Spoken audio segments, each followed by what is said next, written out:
Buy your Romeo. Be our Juliet. Visit any of our branches today for a long-lasting memory. Romeo's Pizza, the pizza champion USA. We quench your pizza taste. The secret is in our sauce.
Hello, good morning, and welcome to our weekly front page recap on Saturday, 1st July 2023. Happy new month to you out there listening to me. My name is Aliudoma and I'm your host. You're listening to VOP 96.1 FM Abuja, and we have a quite number of headlines that we will be looking at this morning. Of course, I will be joined by a guest on the program via the telephone.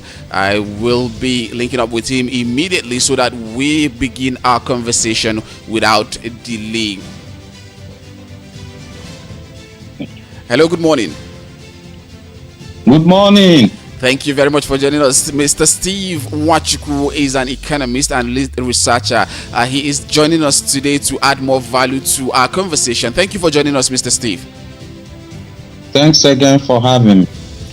All right, let's begin with this particular headline, though it's not on the weekly front pages, but let's start with it because I saw a post about it and I feel it's okay for us to amplify on it.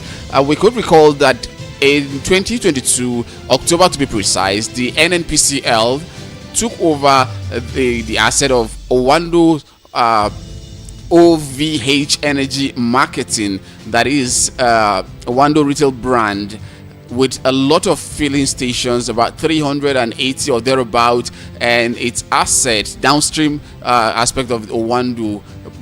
And I recently saw your post about that particular acquisition by the NNPCL, that it has been shrouded with some undisclosed information there. Please, I would like to hear more of your perspective on this particular acquisition by NNPCL. Okay, thanks once again for having me. And for record, that yes, as a public entity, as a private entity, the board and management team of the respective institution has the right to enter into agreements, to enter into any bilateral memorandum of agreement with any other institutions that will help the day-to-day running of their business. So, which I know for sure that the management team of Oando and the management team on board of Nigerian NNPC also thought it wise to enter into that agreement or acquisition of such assets. But the concern of majority of Nigerians and stakeholders, including shareholders of Oando PLC, because NNPC is a shareholder, is a quoted company at the floor of Nigerian Stock Exchange. Yes. Likewise, NNPC Limited is the shareholders of NNPC Limited, including you and I, because about 210 million Nigerians are the shareholders of NNPC Limited. So every other thing that surrounds its transactions should be made public in terms of value, in terms of monetary commitment, in terms of any memorandum should be made public for the shareholders to be aware of. As we speak, this transaction has been consummated as announced by NNPC and also communicated by Oando PLC. But this whole figures or this whole transaction, why which transaction is threaded in secrecy? As we speak, we don't know how much was expended in protect of all Oando downstream assets. Remember that Oando is, if not the highest downstream player in the oil and gas, meaning that Oando has one of the highest number of filling stations, retail outlets across the federation. I don't know which other filling station has more than Oando. And now that NNPC have taken over the 380, NNPC now have about 1,500 filling stations across Nigeria and Togo. Of course. That's the Togo is the question of the Oando. Oando is not in Togo. It's still the assets, filling stations of Oando that is in Togo, not NNPC. NNPC have never gone outside the shores of Nigeria.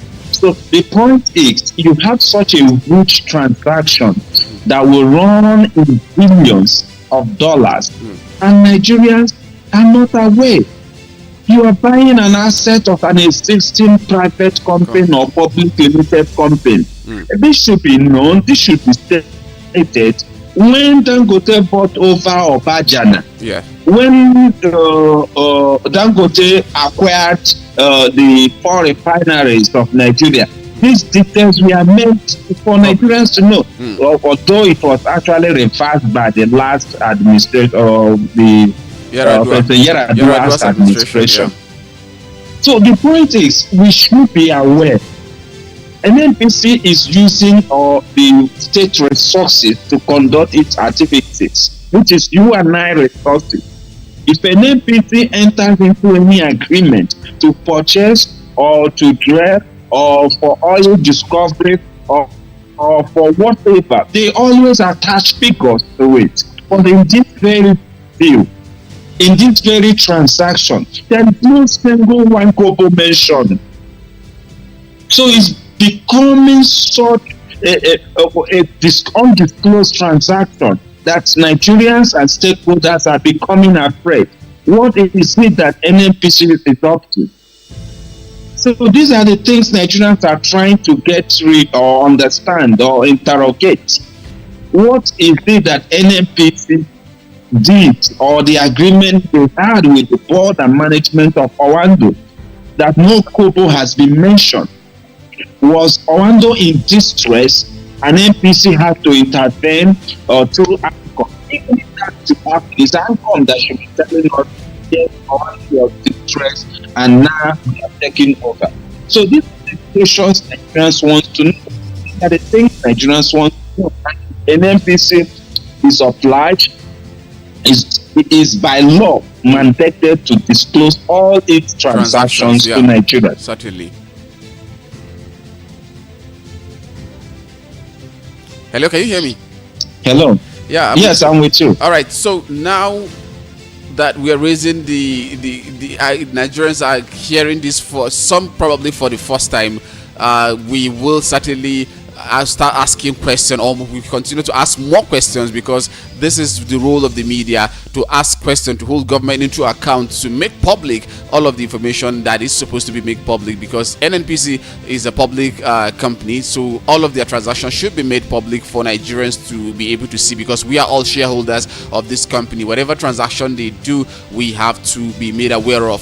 Thank you for that wonderful perspective. And let's still stay with the NNPCL in a way, because this will concern importation of fuel into Nigeria.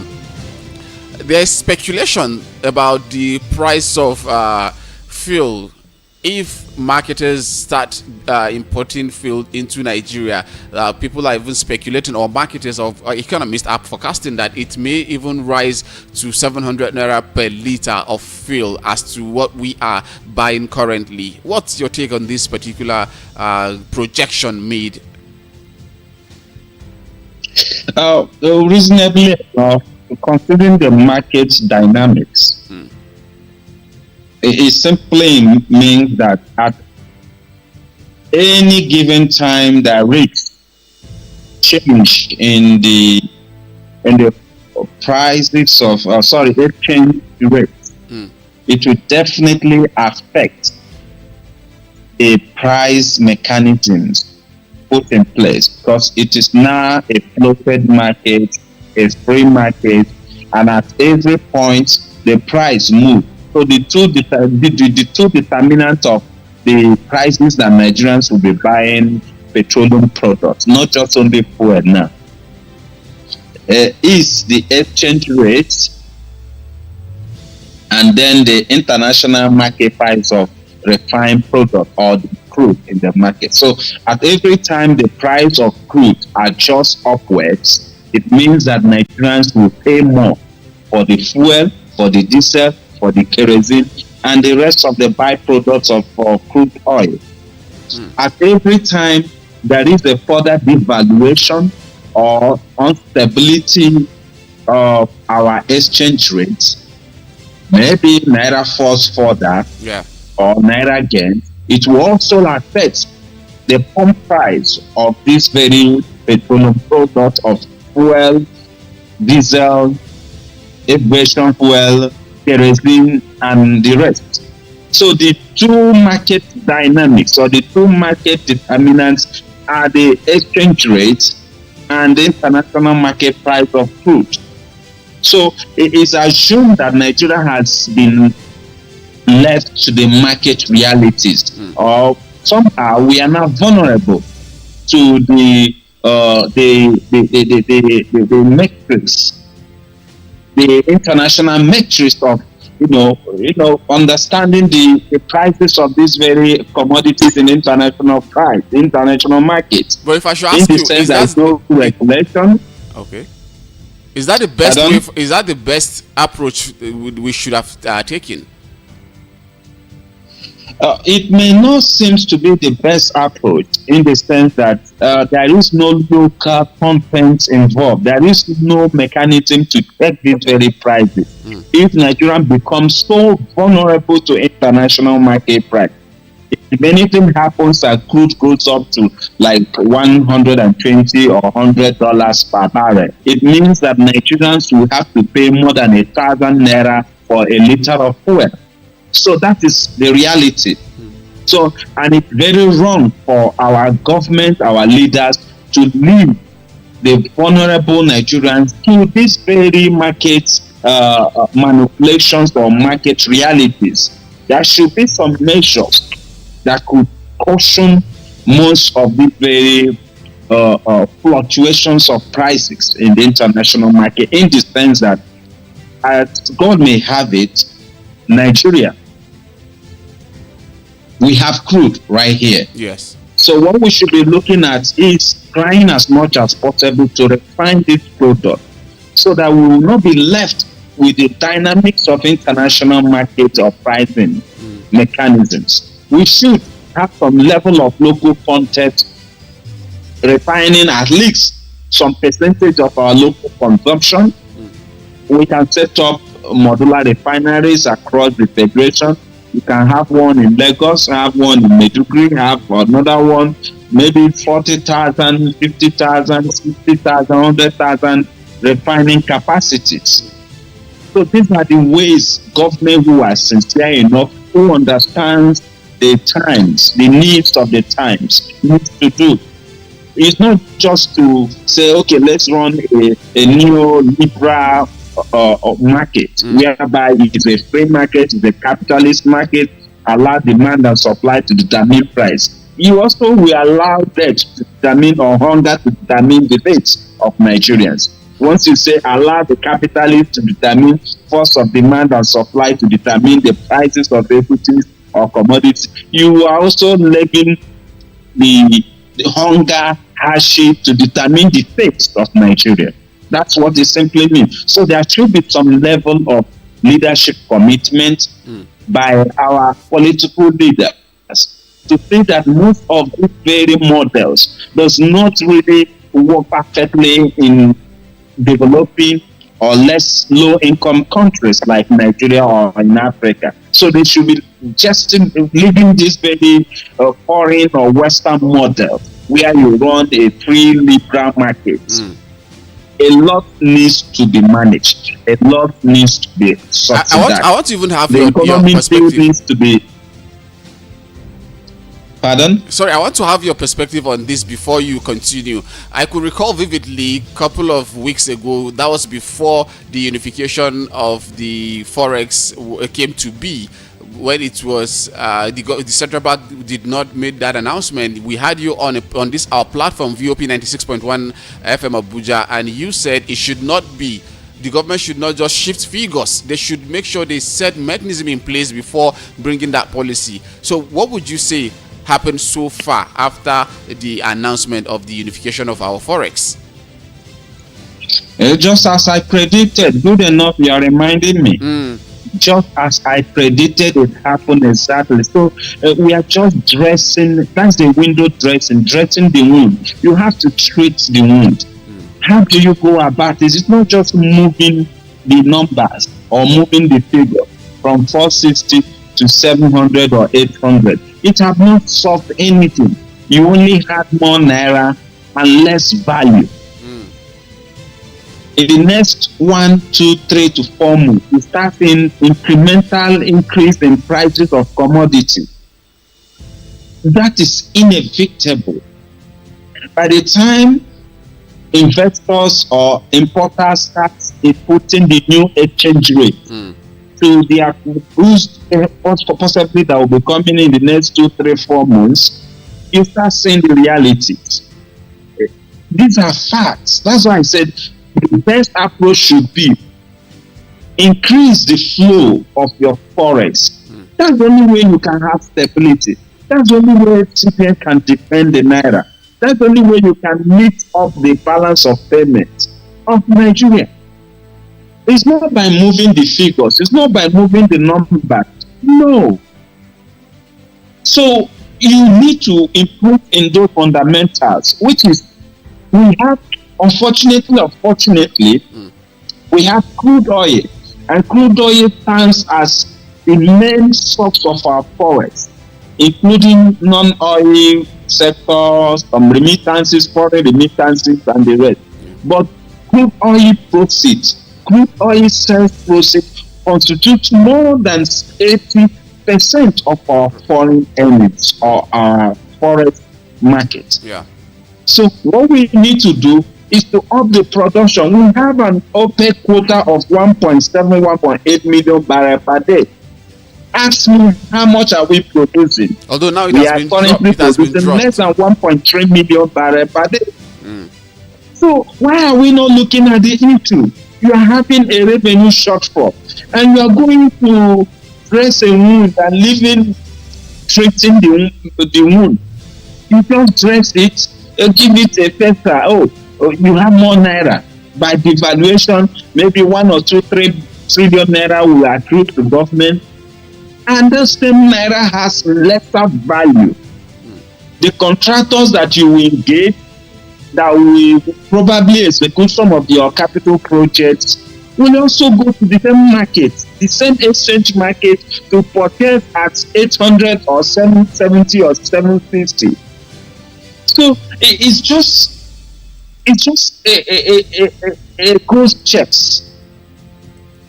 So the best approach is to, as much as possible, up your production of crude oil, so that you can have more inflows of forest from the sales of crude oil, by cutting off these very economic saboteurs that involve in crude oil theft. We are losing close to 600,000 barrels per day.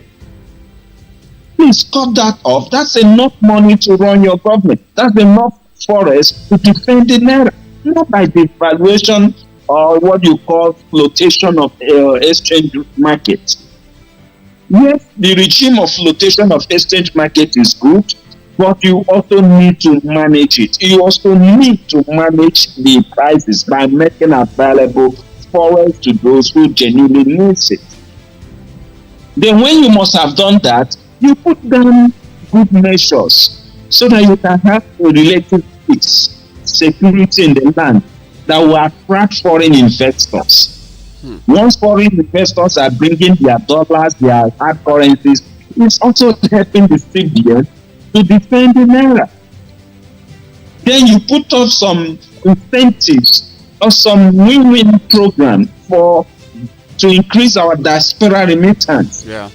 The Japa syndrome, or the Japa that we are talking about, also has its own positive, because these our sons and our daughters who are leaving the shores of Nigeria to work in UK, to work in Europe, to work in America, to work in Asia, are remitting their hard currencies to Nigeria. Yes. It constitutes what we call foreign or diaspora remittances, and it's the second largest source of our forest.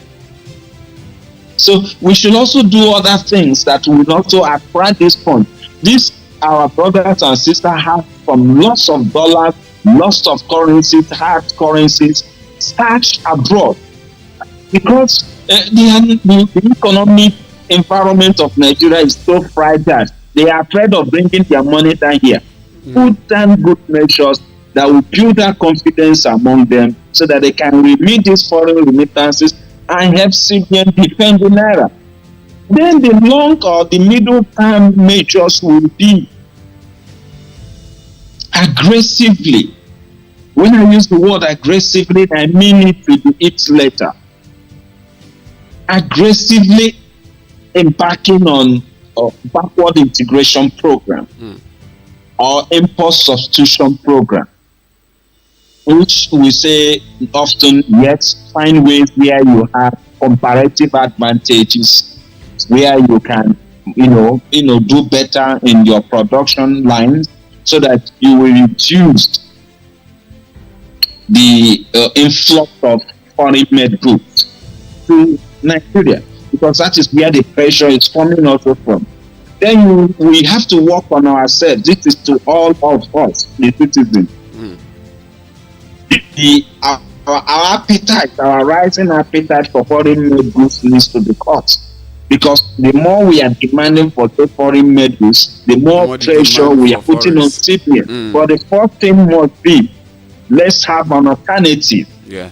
By the time we implement backward integration program where citizens or where governments aggressively push measures that will encourage local content so that we can develop what we can.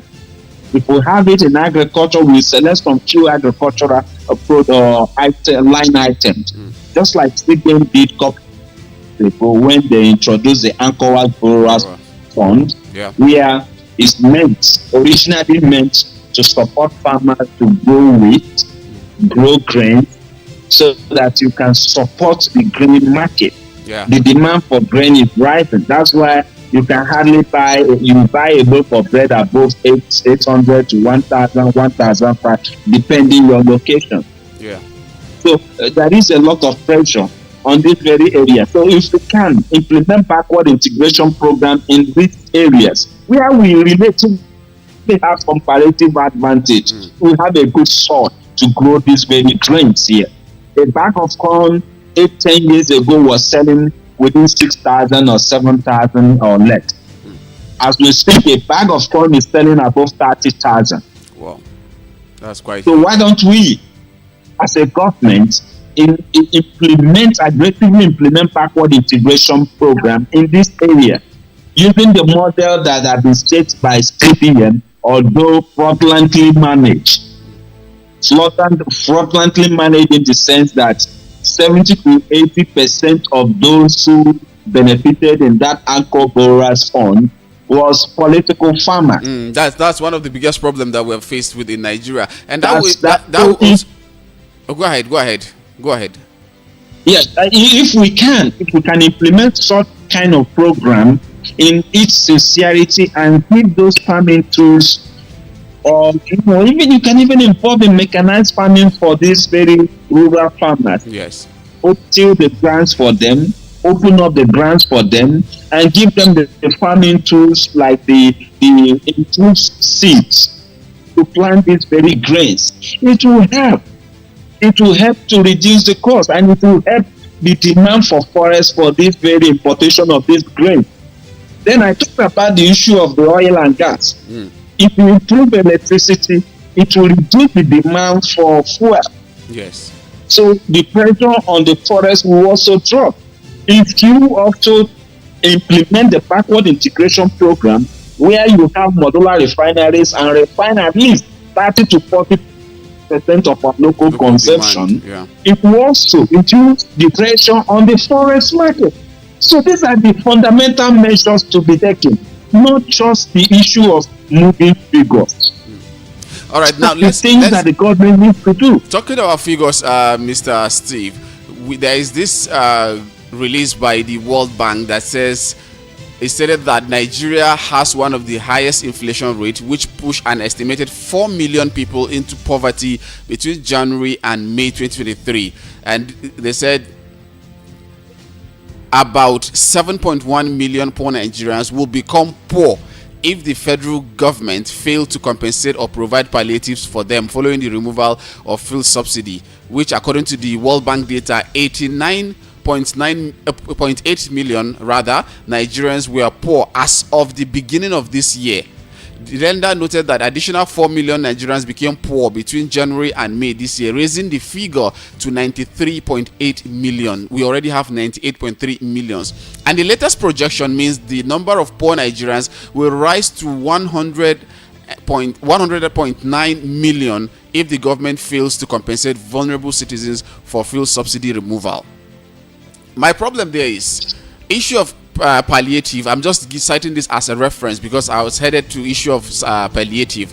We want to create palliative. We already know that the biggest palliative that Nigerians benefit from has been the fuel subsidy, even though it was characterized with a lot of shady dealings from the major players of the oil industry. But that is one thing that every Nigerian can benefit from, right from the top to the bottom. We benefit from the prices of buying fuel at that rate that it was before now. How do you think Nigerian government will be able to provide the palliative, and it will get down to the grassroots, that it will have impact to the common man on the street? Because we have seen what happened during the Anchors borrower, just like you cited reference with the issue of agricultural support loans and what have you in Nigeria. A lot of portfolio farmers, political farmers, were the ones that benefited from it. It didn't get down to the real farmers. And how are we sure that now we will have the mechanism in place in Nigeria that we will be able to get to the grassroots and let Nigerians feel the impact of that palliative?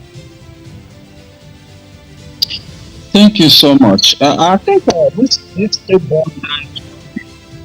my fears and fears of many reasons in my name of God. That's the rate of migration to poverty zone of Nigeria. The percentage of Nigerians that are on daily basis migrating to the poverty is so alarming. That's why we are all saying all this. Yeah. It is not just to do political campaigns, win election, occupy office. We have a population that is growing faster than our GDP. Currently, we are growing more than 3.1% of our population. Yeah. Then our GDP is less than 2.2 or 2 point. In fact, if care is not taken, in the next figures coming up, is either we grow within 1% or we contract. That's negative growth. So my worry and the worries of many who raise things in my line of thought is the percentage rate of migration of Nigerians to the poverty lane. Most of these ill-advised, ill-planned policies of government hurt the ordinary poor, the poorest of the poor. When we keep saying that fuel subsidies should remain or should be managed or should be removed in a phaser or in a trench, it shouldn't be an outright removal. Measures should be taken before this and that is done. People, we are just saying, those that run the rhetorics or the propagandas of the government keep telling you the fuel subsidy is only for the rich. It's only for the rich. Now the reality is down or not. Yeah, certainly. I don't know among the rich men around us who are trekking now to work. I don't know who among the rich now calculates their movements in a day. Nigerians has been restricted. Nigerian movements, in fact, you hardly will see Nigerians moving around the streets. Before you make a travel trip now, you have to weigh the importance of that movement because of high cost of transportation. So what am I saying? You just mentioned the statistics of data released by United Nations or World Bank. Stating the obvious that we have close to 101 million poor Nigerians. Remember that recently there was also a survey that states the fact that about 131 million Nigerians are dimensionally poor. We are raising this alarm, shouting, don't do this, don't do that. Please, when doing this, do this. And it seems that those in power, those in government, are only concerned with media hypes. This is not how to run an administration. So all we need to do as a nation is to look inwards. Bringing this backward integration program, area of advantage, improving it. Please try as much as possible to license more Nigerians, open up mechanism or financial architecture that will encourage investors to move or that will encourage flow of finance to establishment of modular refineries, deal with the issue of oil theft, crude oil theft. These are the things that governments need to do to save enough resources to tackle the infrastructural decay that is facing us. So the reality is that we are on daily basis migrating to poverty zone. And the percentage and number of Nigerians moving to their poverty line is alarming. Just like your statistics rate. Yeah. In both of these policy decisions of government.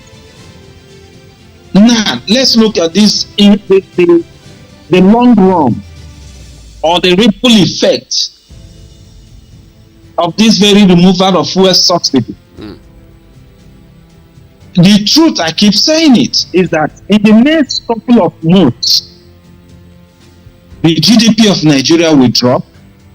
Why? Because the aggregate business transactions of business conducted by Nigerians are significantly dropped. By the time Nigerians are confined, restricted, and they cannot move around to conduct businesses, it means that the aggregate national business transaction conducted by Nigerians that equals to the GDP are dropped. And once that is dropped, the small and medium businesses inventories or their balance sheet would also be affected. Some will not even last the next 6 months. Some will close up, some will hardly survive the period. Because take for instance, a man running a barbering salon, or a woman running a salon or a welder across the streets. You have moved the pump price of petroleum or the fuel from somewhere around 195 to around 540 or 530, 500, depending your location. Have in mind that you have also floated the exchange rate, meaning if Naira falls further, price of this very petroleum product will go up. In fact, there is a speculation that the new entries or the new importation the price will be somewhere around 700 or 250 per liter. Now it's more harsher for that man who runs a PT business that needs to power his business with a small generator. Have in mind also that we have no supply of electricity. We don't want to even go talk about electricity because of their issue. Yes, even though later on they denied planning to increase the tariff hike from today, waiting for NEC to give directives, and NEC are also waiting for President to give directive. Ali, yes. Ali, unfortunately for people like us, problem with the increments of electricity tariff, I think it should be the best that will happen for us. By the time you save those resources, give it to DISCOs or to GENCOs to employ in power generation, we need to have more power supply. If we have more power supply, you and I will not be carrying jerry cans to police stations to buy to power those generators to power our businesses. And it costs more to power those small gen. However, another part is that how sure are we if the price of electricity tariff is increased, we will see a commensurate increase or improvement in this power supply? Because in Nigeria, we have seen countless upward review of electricity tariff, but how about the supply? It's still not the way we expect it to be. It's still a bit epileptic, if I should use that word.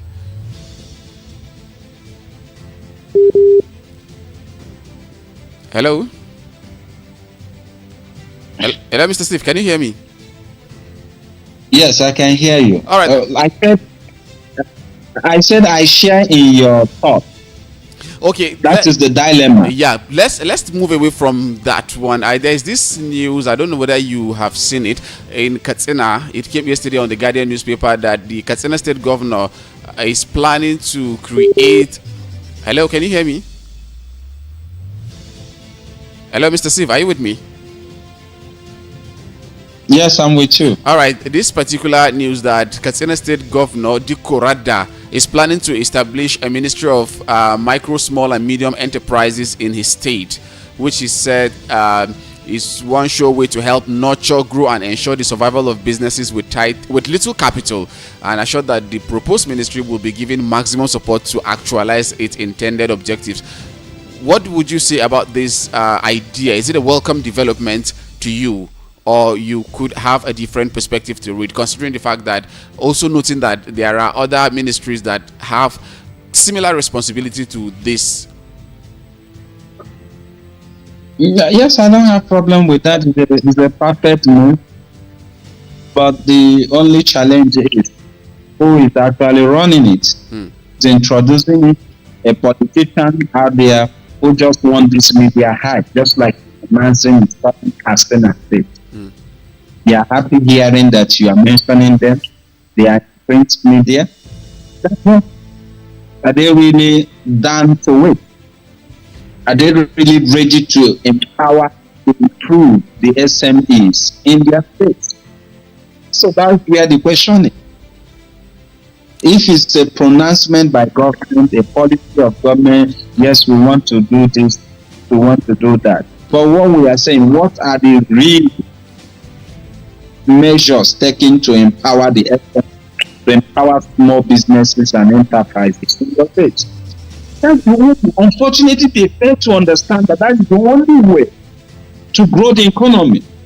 When you empower the SME, they are the entry room of every economy. If you empower one salon or one barber, he employs one more. In the next 1 to 2 years, the one he employs moves and opens up his own, and you see the rise, which helps to reduce the unemployment. So I hope they make real of their plans to actually dish out funds, dish out palliative incentives, and all what have you to support the SME in the state. But if it's for this media hype, I will still tell you. And from the look of things, that's what of most of these subnational governments. But I mean, if they actually implement that policy, I think it's going to go a long way in helping Nigerians, especially the low-income earners, in terms of the business environment, because micro, small, and medium enterprises are very key to every nation's economy, and of